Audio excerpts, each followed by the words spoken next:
Credit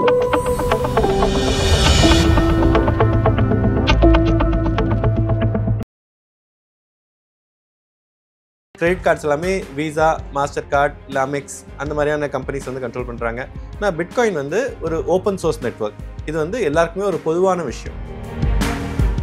பிட்காயினில் நிறைய பேருக்கு வர கன்ஃபியூஷன் இருந்ததுன்னா அது வந்து அந்த காயினோட பேரா, இல்லை அந்த டெக்னாலஜியோட பேரா, இல்லை அந்த நெட்வொர்க் பேரா அப்படின்ட்டு. ஆக்சுவலாக பிட்காயின் மூணுமே வந்து பிட்காயின் தான். ஸோ நீங்கள் விசாவையும் வந்து ருப்பி நெட்வொர்க்னு சொல்லிடுங்க, அது மேலே இருக்க பணத்தையும் நீங்கள் ருப்பின்னு சொல்லுங்க. அந்த மாதிரி இருந்தால் எப்படி இருக்கும் அந்த மாதிரி தான். ஸோ பிட்காயின்ங்கிறது நம்மலாம் வந்து என்ன சொல்கிறோம்னா அது மேலே இருக்க அந்த டோக்கனை வந்து பிட்காயின்னு சொல்கிறோம். அந்த டெக்னாலஜியுமே வந்து இட்ஸ் கால்டு பிட்காயின் டெக்னாலஜி தான். 10,000 பிட்காயினை கொடுத்து ஒருத்தர் வந்து 2 விசா வாங்கினார். ஸோ அதுதான் வந்து ஃபர்ஸ்ட் ரியல் வேர்ல்ட் டிரான்சாக்ஷன். பிட்காயினை கொடுத்து ஒரு பொருளை வாங்கினது. ஸோ அதனால May 22 வந்து பிட்காயின் பீஸா டே அப்படின்ட்டு வந்து வேர்ல்டு வைடு செலிப்ரேட் பண்ணுறாங்க.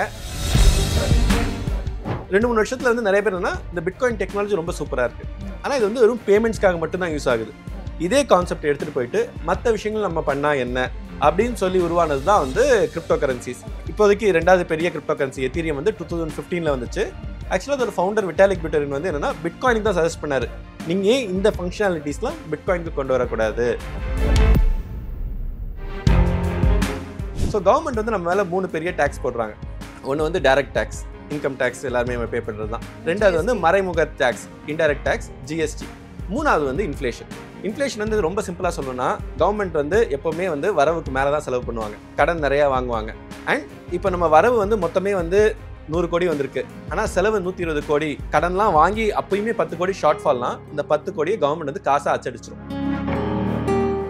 ஸோ கோல்டு வந்து it's very good over time. உங்கள் தாத்தா வந்து அது 10 லட்சம் ரூபாய்க்கும் கோல்டு வாங்கி வச்சிருந்தாருன்னா இன்னைக்கு அதோட வேல்யூ வந்து 100 கோடிக்கு மேலே இருந்திருக்கும். நீங்கள் வந்து சந்தோஷமா இருந்திருப்பீங்க, பரவாயில்ல தாத்தா வந்து சரியாக முதலீடு பண்ணியிருக்காருன்ட்டு. So over time gold is a very good investment. ஆனால் over space it is a bad. Aadhan business நேயர்களுக்கு வணக்கம். நம்ம நிகழ்ச்சியில தொடர்ச்சியா இன்வெஸ்ட்மெண்ட் பத்தின நிறைய விஷயங்களை பார்த்துட்டு வரோம். அந்த வகையில இன்னைக்கு நிகழ்ச்சியில வந்து நம்ம கிரிப்டோ கரன்சிஸ் பிட்காயின் பத்தி பேச போறோம். நம்ம நிகழ்ச்சிக்கு ஜியோடெசனுடைய ஃபவுண்டரான மிஸ்டர் அர்ஜுன் விஜய் அவர்கள் வந்திருக்காங்க. அவங்க கிட்ட நிறைய விஷயங்கள் நம்ம கேட்டு தெரிஞ்சுக்கலாம். வணக்கம் சார். வணக்கம் சார். இப்போ பிட்காயின் பத்தி நிறைய இடங்கள்ல பேசுறாங்க, அதுக்கு வந்து ஒரு பாப்புலாரிட்டி கிடைச்சிருக்கு அப்படின்னு கூட சொல்லலாம். இப்போ பிட்காயின்னா என்ன, அது எல்லாருக்கும் தெரிஞ்சா அது ஒரு இன்விசிபிள் காயின், அதை வந்து நம்ம கையால ஃபீல் பண்ண முடியாது, பட் வர்ச்சுவலா நம்ம பார்க்க முடியும். ஸோ இந்த பிட்காயின்னா என்ன, அதோட வேல்யூ என்ன, அது சுருக்கமாக சொல்லணும் அப்படின்னா வந்து பிட்காயின் வந்து ஒரு இன்டர்நெட் மணி. எப்படி வந்து நம்மளால ஒரு இமெயில் ஐடி இருந்ததுன்னா உலகத்தில் யாருக்கு வேணா ஒரு இமெயில் அனுப்ப முடியுது இல்லை, அதே மாதிரி ஒரு பிட்காயின் அட்ரஸ் இருந்ததுன்னா உலகத்தில் யாருக்கு வேணா நீங்கள் பிட்காயின் அனுப்பலாம், ரிசீவும் பண்ணலாம். இன்னொரு முக்கியமான விஷயம் வந்து என்னன்னா பிட்காயினை வந்து எந்த ஒரு தனிநபரோ ஒரு கம்பெனியோ இல்லை கவர்மெண்ட்டோ கண்ட்ரோல் பண்ணுறது இல்லை. It is decentralised. ஒரு கம்யூனிட்டியாக வந்து it's like a common infrastructure. இது வந்து ஒரு முக்கியமான டிஃப்ரென்ஸ். ஸோ இது வரைக்கும் நம்ம யூபிஐ எடுத்துக்கிட்டோம்னா என்பிசிஐ வந்து கண்ட்ரோல் பண்ணுறாங்க, கூகுள் பே வந்து கூகுள்ங்கிற கம்பெனி கண்ட்ரோல் பண்ணுறாங்க, கிரெடிட் கார்ட்ஸ் எல்லாமே விசா, மாஸ்டர் கார்டு, இல்லை அமெக்ஸ் அந்த மாதிரியான கம்பெனிஸ் வந்து கண்ட்ரோல் பண்ணுறாங்க. ஆனால் பிட்காயின் வந்து ஒரு ஓப்பன் சோர்ஸ் நெட்வொர்க். இது வந்து எல்லாருக்குமே ஒரு பொதுவான விஷயம். பிட்காயினில் நிறைய பேருக்கு வர கன்ஃபியூஷன் இருந்ததுன்னா அது வந்து அந்த காயினோட பேரா, இல்லை அந்த டெக்னாலஜியோட பேரா, இல்லை அந்த நெட்வொர்க் பேரா அப்படின்ட்டு. ஆக்சுவலாக பிட்காயின் மூணுமே வந்து பிட்காயின் தான். நீங்கள் நார்மலாக இப்போ வந்து என்னன்னா ஐஎன்ஆர் இருக்கு, நீங்கள் கிரெடிட் கார்டில் பேமெண்ட் பண்ணுறீங்க அப்படின்னா அது வந்து ஒரு ப்ரோட்டோகால்ல போகும். அது கம்பெனி வந்து விசா, மாஸ்டர் கார்டா இருக்கும். அதுல போற பணம் வந்து ஐஎன்ஆர் இல்ல யூஎஸ் டாலரா இருக்கும்.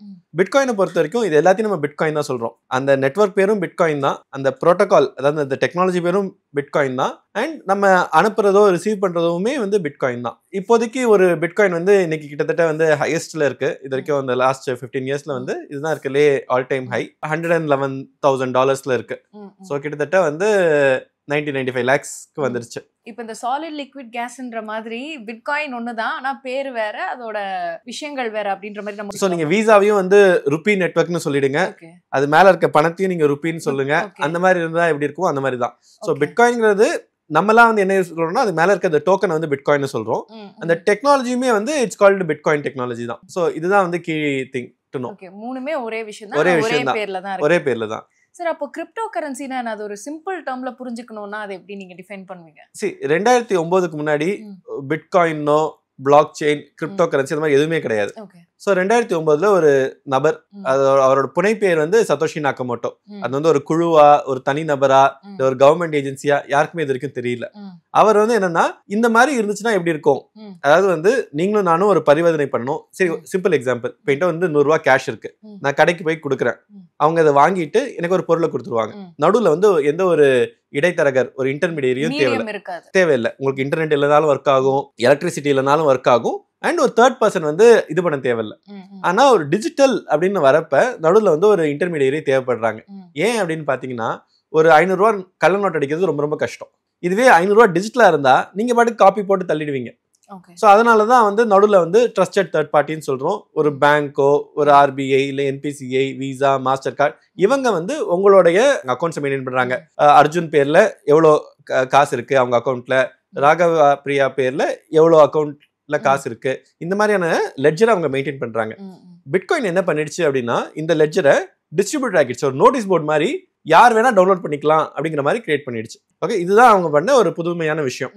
ஸோ உலகத்துல யார் வேணா அர்ஜுனோட பிட்காயின் அட்ரஸ்ல எவ்வளவு பிட்காயின் இருக்குன்னு பாத்துக்க முடியும். இது இருக்கிறதுனால நம்ம ஒரு நம்பரை நம்பி இல்ல. இப்ப நீங்க வந்து HDFCல வந்து எனக்கு வந்து இப்ப 3 லட்ச ரூபா பேங்க் அக்கௌண்ட் இருக்குன்னா, HDFC நாளைக்கு வந்து அவங்களோட டேட்டா எல்லாம் தொலைஞ்சு போயிடுச்சு அப்படின்னா யாராலையும் ப்ரூவ் பண்ண முடியாது என்கிட்ட அந்த 3 லட்ச ரூபா இருந்துச்சுன்னு. ஏன்னா அந்த ரெக்கார்ட் அவங்க கிட்ட மட்டும் தான் மெயின்டைன் ஆகுது. அப்கோர்ஸ் இது நடக்கிறதுக்கு சாத்தியம் ரொம்ப கம்மி. ஏன்னா அவங்க வந்து மல்டிபிள் காப்பீஸ் வச்சிருப்பாங்க, சில காப்பீஸ் RBI கொடுத்து வச்சிருக்கலாம். ஒரு சென்ட்ரலைஸ் கஸ்டோடியன் பண்றதை விட்டுட்டு டீசென்ட்ரலைஸ்டா யார் வேணா அதை வந்து மெயின்டைன் பண்ணலாம் அப்படிங்கிற ஒரு விஷயத்துக்கு இதுக்கு ஒரு சாஃப்ட்வேர் தேவையில்ல, இது ஒரு ஆர்கிடெக்சர் தேவையில்ல. அந்த கான்செப்ட் தான் வந்து பிட்காயின் வந்து ஃபர்ஸ்ட் வந்து ஒரு ஒயிட் பேப்பரை ரிலீஸ் பண்ணாங்க. அப்புறம் அவரே வந்து ஒரு 3 மாசத்துல வந்து இந்த சாஃப்ட்வேரையும் செஞ்சு ரிலீஸ் பண்ணிட்டாரு. இப்போ இந்த சாஃப்ட்வேரை உலகத்துல யார் வேணா ரன் பண்ணலாம். சோ அப்ப வந்து பாத்தீங்கன்னா பிட்காயின் வந்து யாருமே அந்த அளவுக்கு பெருசா பொருட்படுத்தல. மேபி அது ஒரு அவேர்னஸ் இல்ல. இது வந்து ஒரு நர்டுக்கான ஒரு கோக்கி திங். இப்ப சாட் ஜிபிடி வந்து இப்ப ரொம்ப ஃபேமஸ் ஆயிடுச்சு. பட் ஒரு 2-3 இயர்ஸ்க்கு முன்னாடியும் நிறைய பேர் யூஸ் பண்ணிட்டு இருந்தாங்க. ஆனா அந்த டைம்ல வந்து ஒன்லி அந்த டெக் வேர்ல்டுக்குள்ள அந்த லிமிடெட் நம்பர் ஆஃப் பீப்புள் மட்டும் தான் வந்து அதுக்கு இந்த எக்ஸ்போஷர் இருந்துச்சு. அதனாலதான் அப்பயே நிறைய பேர் பில்ட் பண்ண ஆரம்பிச்சாங்க. யாராவது ஒருத்தர் தெரிஞ்சதுனால தான் பில்ட் எல்லாம் பண்றாங்க. ஆனா இப்ப நம்மளுக்கு எல்லாருக்குமே பரிச்சயம் ஆகுது. சோ பிட்காயின் 2010, 2011 எல்லாம் ஒரு வெறும் இந்த நர்ட் கம்யூனிட்டிஸ், இந்த இன்டர்நெட்ல இப்ப ரெடிட்ல இல்ல டெலிகிராம்லாம் நர்ட்ஸ் மட்டுமே பார்ட்டிசிபேட் பண்ற கம்யூனிட்டிஸ்லாம் இருக்கும், அதுக்குள்ள ஃபேமஸா இருந்துச்சு. 10,000 பிட்காயினை கொடுத்து ஒருத்தர் வந்து 2 பீஸா வாங்கினார். சோ அதுதான் வந்து ஃபர்ஸ்ட் ரியல் வேர்ல்ட் டிரான்சாக்ஷன், பிட்காயினை கொடுத்து ஒரு பொருளை வாங்கினது. சோ அதனால May 22 வந்து பிட்காயின் பீஸா டே அப்படின்ட்டு வந்து வேர்ல்ட் வைட் செலிப்ரேட் பண்றாங்க. கிட்டத்தட்ட வந்து இன்னைக்கு அந்த 10,000 பிட்காயினோட மதிப்பு வந்து இப்போ ஒரு பிட்காயின் வந்து 100,000, ரைட்? 1 பில்லியன். ஆமா, 1.1 பில்லியன், கிட்டத்தட்ட வந்து 9,000 கோடி. அந்த பிட்காயின் வந்து அவர் அப்படியே வச்சிருந்தாருன்னா இன்னைக்கு அதோட மதிப்பு வந்து 9,000 கோடி. ஓகே, சோ நெக்ஸ்ட் இந்தியாவோட பெரிய அம்பானியாவே மாறி இருக்கலாம். கரெக்ட்டா? So that is the thing about bitcoin. So crypto கரன்சிங்கிறது, சோ பிட்காயின் வந்து இந்த மாதிரியான ஒரு விஷயம் கிரியேட் பண்ணிடுச்சு. 2-3 வருஷத்துல வந்து நிறைய பேர் என்ன, இந்த பிட்காயின் டெக்னாலஜி ரொம்ப சூப்பரா இருக்கு, ஆனா இது வந்து வெறும் பேமெண்ட்ஸ்க்காக மட்டும் தான் யூஸ் ஆகுது. இதே கான்செப்ட் எடுத்துட்டு போயிட்டு மத்த விஷயங்கள் நம்ம பண்ணா என்ன அப்படின்னு சொல்லி உருவானதுதான் வந்து கிரிப்டோ கரன்சிஸ். இப்போதைக்கு 2வது பெரிய கிரிப்டோ கரன்சி எத்தீரியம் வந்து 2015ல வந்துச்சு. ஆக்சுவலா அதோட ஃபவுண்டர் விட்டாலிக் புட்டரின் வந்து என்னன்னா பிட்காயினுக்கு தான் சஜஸ்ட் பண்ணாரு, நீங்க இந்த ஃபங்க்ஷனாலிட்டிஸ்லாம் பிட்காயினுக்கு கொண்டு வரக்கூடாது. ஸோ இந்த பிட்காயின் கம்யூனிட்டி என்ன சொல்லுச்சுன்னா, இது நம்ம நிறைய விஷயம் பண்ணி ட்ரை பண்ண வேணாம், சொதப்ப வேணாம். பிட்காயின் வந்து ஒரு விஷயத்துக்கு இருக்கு அப்படின்னா சிம்பிளா அந்த விஷயத்துக்கு மட்டும் இருக்கட்டும், நீங்க சொல்ற யூஸ் கேஸ்க்கு புதுசா ஒரு காயின் கிரியேட் பண்ணுங்கன்ட்டு. ஸோ அதுக்கப்புறம் அவர் போயிட்டு எத்தீரியம்னு ஒரு காயின் வந்து லான்ச் பண்றாரு. எத்தீரியம் வந்து எப்படின்னா, இப்ப நம்மள்ட்ட பிளே ஸ்டோர் இருக்கு, ஆப் ஸ்டோர் இருக்குல்ல, அந்த மாதிரி இது வந்து ஒரு டீசென்ட்ரலைஸ்ட் பிளே ஸ்டோர் நம்ம பார்க்கலாம். இதுல யார் வேணா அப்ளிகேஷன் கிரியேட் பண்ணி ரன் பண்ணலாம். இப்ப நீங்க ஊபர் எடுத்துக்கிட்டீங்கன்னு வச்சுக்கோங்களேன், ஊபர் என்ன பண்றாங்க, பக்கத்துல இருக்க ஒரு டிரைவரை அசைன் பண்றாங்க நீங்க புக் பண்றப்ப. இது வந்து ரொம்ப சிம்பிளான லாஜிக். ஓகே, டிஸ்டன்ஸ் வச்சு மெஷர் பண்ணி அவங்க பக்கத்துல இருக்க டிரைவர் அசைன் பண்றாங்க. ஆனா ஒவ்வொரு டிரான்சாக்ஷனுக்கும் அவங்க வந்து 30% வந்து சார்ஜ் பண்றாங்க. நீங்க வந்து ஒரு 300 ரூபாய் கொடுத்தீங்க அப்படின்னா 210 ரூபாய் டிரைவருக்கு போகும், 90 ரூபாய் வந்து ஊபருக்கு போகுது. ஸோ இந்தியாவில் வந்து ஒரு நாளைக்கு வந்து 10,000 பேர் 1,00,000 பேர் வந்து ஊபர்ல போறதுனால அவங்களுக்கு எவ்வளவு காசு வருதுன்னு பாக்குறீங்க. பட் இதே லாஜிக் எடுத்து நீங்க வந்து இது ஓப்பன் சோர்ஸ் ஆக்கிட்டு எத்தீரியம்ல ஹோஸ்ட் பண்ணீங்க அப்படின்னா யார் வேணா அதை யூஸ் பண்ணிக்கலாம். இது வந்து எப்படின்னா வந்து ஒரு பொதுவான ஒரு குளம் இருக்கு, பொதுவான ஒரு கிணறு இருக்க மாதிரி இது வந்து ஒரு பொதுவான ஒரு டெக்னாலஜியா இருக்கும். ஸோ இது வந்து ஓப்பன் சோர்ஸ் அப்படிங்கிறதுனால என்னென்ன டிரான்சாக்ஷன் நடந்தது, எப்பப்ப நடந்தது, ஏன் நடந்தது, இந்த லாஜிக் எதுக்காக போடப்பட்டது எல்லாமே வந்து நம்மளே படிச்சு புரிஞ்சுக்க முடியும். நம்மளால படிச்சு புரிஞ்சுக்க முடியலனாலும் அதை பத்தி புரிகிற அவங்க அதை படிச்சு ரிவ்யூ போடலாம். இது வந்து it's not a black box. இப்ப நிறைய பேருக்கு இந்த கொஸ்டின் இருக்கு, இந்த ஐபோன் வந்து இப்ப நம்ம பேசுறத ஒட்டு கேட்டுட்டு இருக்கா இல்லையா, போன் வந்து ஒட்டு கேக்குதா இல்லையா, இதுக்கு வந்து சரியான பதிலே இல்ல. ஏன்னா டெக்னாலஜி ஓப்பன் சோர்ஸ் கிடையாது. இப்ப இந்த இவிஎம்லயே இந்த அலிகேஷன்ஸ் சொல்றாங்க, இது வந்து இருக்கா இல்லையான்னு. நீங்க ஓப்பன் சோர்ஸ் ஆக்கிட்டீங்கன்னா அந்த கோட ஃபுல்லா படிச்சு இதுல இது பண்ண முடியும் முடியாதுங்கிறத கோடு தெரிஞ்சவங்க யார் வேணா சொல்லிடலாம். சோ இப்ப எத்தீரியமோ பிட்காயினோ எத்தீரியம்ல ரன் பண்ற அந்த ஸ்மார்ட் கான்ட்ராக்ட் சொல்றோம்ல, இந்த ஊபரை வந்து நான் வந்து ஒரு ஸ்மார்ட் கான்ட்ராக்ட் கிரியேட் பண்ணி ரன் பண்ணனா அது பேர் ஸ்மார்ட் கான்ட்ராக்ட். அது வந்து என்ன சொல்லுன்னா, இந்த விஷயம் நடந்ததுன்னா இன்னும் நான் எளிதா சொல்லணும் அப்படின்னா, பஸ் ஸ்டாண்ட்ல போயிட்டு நீங்க ஒரு வெயிங் மிஷினை வச்சுட்டுனா யார் காசு போட்டாலும் அது வெயிட் சொல்லிட்டு போயிட்டே இருக்கும். அந்த மாதிரியான விஷயம் இதுல வந்து யார் வேணா டிரைவர் லாஜிக் இது பண்ணிக்கலாம், யார் வேணா யூசர் இது பண்ணிக்கலாம். அதுலயே நீங்க வந்து ரேட்டிங் சிஸ்டம் கொண்டு வரனால கொண்டு வந்துக்கலாம். ஓகே, அதே விஷயங்கள். ஆனா இப்ப வந்து என்ன ஆகும்னா, இதை வந்து ஃப்ரீயா வைக்க முடியாது. கரெக்டா? ஆனா எதுக்கு அப்படின்னு பாத்தீங்கன்னா, இந்த விஷயம் ரன் பண்றதுக்கு எவ்வளவு கம்ப்யூட்டர் பவர் தேவையோ அந்த அளவுக்கு நீங்க பே பண்ணா போதும். ₹1 ₹2 பே பண்ணா போதும். நீங்க இங்க வந்து நீங்க 90 rupees பே பண்றீங்க ஒரு டிரான்சாக்ஷனுக்கு. அங்க வந்து ஒரு சப்ஸ்கிரிப்ஷன் மாதிரி ஒரு ₹10 ஒரு ரைடுக்கு. அதுவும் என்னன்னா, it is not for profit. அந்த கம்ப்யூட்டர் ரன் பண்றதுக்கு எவ்வளவு காசு ஆகுதோ அந்த மாதிரி பண்ணா போதும். சோ இது வந்து ஒரு சின்ன எக்ஸாம்பிள். இப்ப நம்ம போன்ல இருக்க எல்லா விஷயமே வந்து பாத்தீங்கன்னா இட்ஸ் சென்ட்ரலைஸ் திங். நீங்க உங்களுக்கு என்ன பிடிக்கும் பிடிக்காது, உங்களுக்கு என்ன பிடிச்ச ஆக்டர் என்ன, நீங்க எந்த பார்ட்டியை சப்போர்ட் பண்றீங்க, உங்களுக்கு அபார்ஷன் பத்தின விஷயத்துல உங்களோட கருத்து என்ன, எல்லாமே வந்து ஃபேஸ்புக்கு, இன்ஸ்டாகிராமுக்கு, கூகுளுக்கு தெரியும். ஏன்னா நம்ம அதில் லைக் பண்றோம், எந்த விஷயத்தை நம்ம பார்க்குறோம், அந்த விஷயத்தை நம்ம வந்து என்ன கமெண்ட் பண்றோம், எல்லா டேட்டாவும் அவங்க கிட்ட இருக்கு. ஸோ இது எல்லாமே வந்து ஒரு பெரிய பிரச்சனையா வந்து பார்த்தாங்க. அதனால தான் ஃபேஸ்புக்லாம் அவங்க ஓன் மணிலாம் லான்ச் பண்ணுன்றப்ப பர்மிஷன் கொடுக்கல. ஆல்ரெடி உனக்கு நிறைய தெரியும், எங்க செலவு பண்றாங்கன்னு விஷயமும் உனக்கு தெரிஞ்சதுன்னா அது வந்து ஒரு பெரிய பிரச்சனையாகும் அப்படின்ட்டு. இப்ப இந்த சிஸ்டம்ஸ்ல எல்லாம் என்னன்னா, அந்த மாதிரி யாரும் ஒரு சென்ட்ரல் ஆளுகிட்ட கண்ட்ரோல் கிடையாது. ஒரு பொதுவான system. So world is moving from centralization back to decentralization. நான் வந்து உங்களுக்கு ஒரு போட்டோ அனுப்புறேன் வாட்ஸ்அப்ல அப்படின்னா அது ஏன் ஜுக்கர்பர்க் பார்க்கணும்? அந்த இன்ஃபர்மேஷன் அவருக்கு எதுக்கு தேவை? எனக்கும் உங்களுக்கும் இருந்தாலே போதும், ஒரு எண்ட் டு எண்ட் என்கிரிப்ஷன் இருக்கும். ஸோ அந்த மாதிரியான விஷயங்கள்லாம் இந்த பிளாக் செயின்ல பாசிபிள். நீங்க வந்து என்னன்னா, இதுக்காக ஒரு விக்கிபீடியா மாதிரி ஒரு சிஸ்டம் கிரியேட் பண்ணி வச்சிருக்கீங்க. இது வந்து யாருக்குமே வந்து ப்ராஃபிட் கொடுக்க போறது இல்ல. இதை வந்து ரன் பண்றதுக்கு நீங்க நான் சொன்னல, இப்ப ஒரு ₹1 போடணும்ட்டு எத்தீரியம்ல வந்து நீங்க ஏதாவது ஒரு கம்ப்யூட்டர் ரன் பண்ணணும், ப்ரோக்ராம் ரன் பண்ணணும்னா கொஞ்சோண்டு எத்தீரியம் செலவு பண்ணணும். ஸோ இப்போ அந்த கம்ப்யூட்டேஷனுக்கு இந்த எத்தீரியம் செலவு பண்ணணும்ல, அதனால எத்தீரியம்க்கு வேல்யூ வருது. நீங்க வந்து ஒரு ஃபுட் கோர்ட் போனீங்கன்னா அந்த கார்டை வச்சு பேமெண்ட் பண்ணாதான் அது பண்ண முடியும் மாதிரி எத்தீரியம்ங்கிற ஒரு ஈகோ சிஸ்டம்ல என்ன வேலை செய்யணும்னாலும் கொஞ்சோண்டு எத்தீரியம் பே பண்ற மாதிரி இருக்கும். ஸோ அதுக்கு இப்ப நான் வந்து ஒரு வெயிங் மிஷினே ரன் பண்றேன் அப்படின்னா, இல்ல இந்த ஊபர் மாதிரி ஒரு ப்ரோட்டோகால் ரன் பண்றேன் அப்படின்னா, நான் ஒரு 100 எத்தீரியம் வாங்கி வச்சுப்பேன். ஸோ 100 எத்தீரியம் வாங்கி வைக்கிறதுனால அந்த எத்தீரியம்க்கு ஒரு வேல்யூ வரும். அதை யூஸ் பண்ணணும்னு நினைக்கிறவங்க டிரைவரோ இல்லை நாங்களும் ஒரு 0.1 எத்தீரியம் வாங்கி வைப்போம். ஸோ அதனால அதுக்கு வந்து ஒரு ரிக்வயர்மெண்ட் இருக்கு, அதனால ஒரு யூஸ் கேஸ் வருது. ஸோ இந்த மாதிரி நம்ம போன்ல எத்தனை ஆப்ஸ் இருக்கோ ஒவ்வொரு விஷயத்துக்கும் நம்ம தனித்தனியா ஆப் வச்சிருக்கோம்ல, அந்த மாதிரி அதே விஷயங்களுக்கு கிரிப்டோ உலகத்துல தனித்தனியா கிரியேட் பண்றாங்க. சோ இது நம்ம டோக்கன் சொல்லலாம், செயின்ஸ் சொல்லலாம். இது இன்னொரு முக்கியமான விஷயம் வந்து என்னன்னா, எப்படி வந்து யார் வேணா ஒரு வெப்சைட் கிரியேட் பண்ணிடலாமோ, யார் வேணா ஒரு ஆப் இப்ப கிரியேட் பண்ணிடலாமோ, இன்னும் சிம்பிள் சொன்னா யார் வேணா ஒரு இமெயில் ஐடி கிரியேட் பண்றோமோ அந்த அளவுக்கு சிம்பிள் ஒரு காயினையோ ஒரு டோக்கனையோ கிரியேட் பண்றது. டெம்ப்ளேட்ஸ்லாம் ஆல்ரெடி ரெடியா இருக்கு. இப்ப அர்ஜுன் காயினை லான்ச் பண்ணணும்னா எனக்கு ஒரு 1/2 மணி நேரம் கூட ஆகாது. ஸோ அதனால எல்லாருமே வந்து லான்ச் பண்ண ஆரம்பிச்சிட்டாங்க, அவங்க லான்ச் பண்றாங்க. But end of the day value எப்படி வருதுன்னு பாத்தீங்கன்னா, நம்ம வாட்ஸ்அப்கே வந்து $19 பில்லியன் கொடுத்து ஃபேஸ்புக் வாங்கினாங்க. ஏன்னா அது நிறைய பேர் டே டு டே யூஸ் பண்றாங்க. ஸோ ஒரு பொருளை நிறைய பேர் யூஸ் பண்ணாங்கன்னா அதுக்கு வேல்யூ இருக்கும். யாருமே அதை யூஸ் பண்ணல அப்படின்னா அதுக்கு வேல்யூ கிடையாது. சோ அவ்வளவு சிம்பிள் தான். சரி, இப்போ நம்ம பிட்காயின் பத்தி பேசும்போது நிறைய பேர் அது டிஜிட்டல் கோல்டாவும் பாக்குறாங்க. உண்மையா அது? ஏன்னா நம்ம டிஜிட்டலா பார்க்கும்போது ஒரு கோல்டு காயின் மாதிரி இருக்கு, ஆனா நிறைய பேர் இது டிஜிட்டல் கோல்டு அப்படின்ற மாதிரியும் சொல்றாங்க. ஃபர்ஸ்ட் क्वेश्चन வந்து இதுக்கு முன்னாடி நம்ம ஒரு ஸ்டெப் பின்னாடியே போவோம். இது வந்து மணியா அப்படிங்கிற ஒரு क्वेश्चन வர்றாங்க. ஓகே, அப்ப மணினா என்ன அப்படின்னு நீங்க ஹிஸ்டாரிக்கலி பாத்தீங்க அப்படின்னா, நீங்க ஒரு 10,000 வருஷத்துக்கு முன்னாடி போனீங்க அப்படின்னா வந்து அந்த டைம்ல கவர்மெண்ட்ஸ் கிடையாது, மணி கிடையாது. ஸோ அந்த டைம்ல வந்து என்னன்னா ஞாபகம் தான் வந்து மணி. நான் வந்து ஒரு ஊருக்காக ஒரு நல்லது செய்யறேன், குளத்தை வெட்டி வச்சுட்டேன் அப்படின்னா அந்த ஊர்ல எனக்கு எல்லாம் ஃப்ரீயா சாப்பாடு கொடுப்பாங்க, துணிமணி கொடுப்பாங்க, என்ன நடக்குதோ எனக்கு வந்து கொடுப்பாங்க. ஏன்னா நான் வந்து ஒரு பெரிய ஹெல்ப் செஞ்சிருக்கேன், அந்த ஞாபகம் இருக்கும். ஆனா நான் பக்கத்து ஊருக்கு போனேன்னா என்ன யாருமே கண்டுக்க மாட்டாங்க, நீ யாருன்னு கேட்பாங்க. எனக்கு நான் அங்க போய் நான் திருப்பி உழைக்கணும். ஓகே, 20 வருஷம் கழிச்சு மக்கள் மறந்தும் போயிடலாம். அப்ப நான் வந்து திருப்பி உழைக்கிற மாதிரி இருக்கும். ஆனா மணின்னு ஒரு விஷயம் வந்ததுக்கு அப்புறம் என்ன ஆகுது அப்படின்னா, நான் இங்க பண்ற உழைப்ப நான் இப்ப நான் டெல்லிக்கு போய் செலவு பண்ணா நான் செலவு பண்ண முடியுது. ஓகே, 30 வருஷம் கழிச்சு நான் ரிட்டையர் ஆனதுக்கு அப்புறம் செலவு பண்ணா நான் செலவு பண்ண முடியுது. So money is a way to transfer value of my work in space and time அப்படின்னு சொல்றோம். ஸ்பேஸ்ங்கிறது ஒரு இடத்துல பண்ண வேலையை நம்ம இன்னொரு இடத்துல போய் யூஸ் பண்றது. நான் சென்னையில தான் ஒர்க் பண்றேன், ஆனா நான் அமெரிக்கா போனாலும் என்னால் செலவு பண்ண முடியும். அது ஒரு விஷயம். இன்னொரு விஷயம் வந்து இப்ப நான் பண்ற ஒர்க்கை 10-20 வருஷம் கழிச்சு என்னால வந்து யூஸ் பண்ணிக்க முடியும். ரூபாயை வந்து பாத்தீங்கன்னா இப்ப நம்ம ஃபியட் சிஸ்டம்ஸ் அப்படின்னு நம்ம சொல்றோம். US டாலரா இருக்கட்டும், INR இருக்கட்டும், ஸோ கவர்மெண்ட் வந்து நம்ம மேல 3 பெரிய டேக்ஸ் போடுறாங்க. ஒன்று வந்து டைரக்ட் டேக்ஸ், இன்கம் டேக்ஸ் எல்லாருமே பே பண்ணுறது தான். ரெண்டாவது வந்து மறைமுக டேக்ஸ், இன்டைரக்ட் டேக்ஸ், ஜிஎஸ்டி. மூணாவது வந்து இன்ஃப்ளேஷன். இன்ஃப்ளேஷன் வந்து ரொம்ப சிம்பிளா சொல்லணும்னா கவர்மெண்ட் வந்து எப்பவுமே வந்து வரவுக்கு மேல தான் செலவு பண்ணுவாங்க, கடன் நிறைய வாங்குவாங்க. அண்ட் இப்போ நம்ம வரவு வந்து மொத்தமே வந்து 100 கோடி வந்திருக்கு, ஆனா செலவு 120 கோடி. கடன்லாம் வாங்கி அப்பயுமே 10 கோடி ஷார்ட் ஃபால்னா இந்த 10 கோடியை கவர்மெண்ட் வந்து காசா அச்சடிச்சிரும். நம்ம என்ன நினைக்கிறோம், விலைவாசி ஏறிடுச்சு, லேண்ட் பிரைஸ்லாம் ஏறிடுச்சு, தயிர் சாதம் கூட வந்து விலை ஏறிடுச்சு அப்படின்ட்டு. தயிர் சாதம் வந்து 100 வருஷத்துக்கு முன்னாடி எப்படி பண்ணாங்களோ அதே மாதிரி தான் இப்பயும் பண்றோம். சாதம், தயிர், உப்பு. ஓகே, ஆனா என்னன்னா அது சேஞ்ச் ஆகல, பணத்தோட வாங்கும் திறன் கம்மியாகிட்டே வருது. மொத்தமே வந்து ஒரு 1 லட்சம் கோடி தான் இருந்திருக்கும் ஒரு 20 வருஷத்துக்கு முன்னாடி. இப்ப வந்து 100 லட்சம் கோடி வந்து இருக்கு. ஏன்னா கவர்மெண்ட் வந்து காசு அச்சடிச்சு புதுசா வருது. ஸோ இப்ப நீங்க பணத்தை வந்து சும்மா வச்சிருந்தீங்கன்னு வச்சுக்கோங்களேன், அதோட வேல்யூ குறைஞ்சிக்கிட்டே போகும். இப்போ உங்க தாத்தா ஒரு 10 லட்ச ரூபா வச்சிருந்தாருன்னு வச்சுப்போம், அப்போ அவர் வந்து லட்சாதிபதி, பெரிய விஷயமா இருந்திருக்கும். ஆனா அது வந்து அது புதைச்சு உங்க வீட்டுல வந்து வச்சிருந்தாரு, டிமானிட்டைசேஷன் நடக்கலன்னே வச்சுப்போம். அந்த 10 லட்ச ரூபாய் நீங்க இப்ப எடுத்து பாத்தீங்கன்னா உங்களுக்கு வந்து சந்தோஷம் வராது.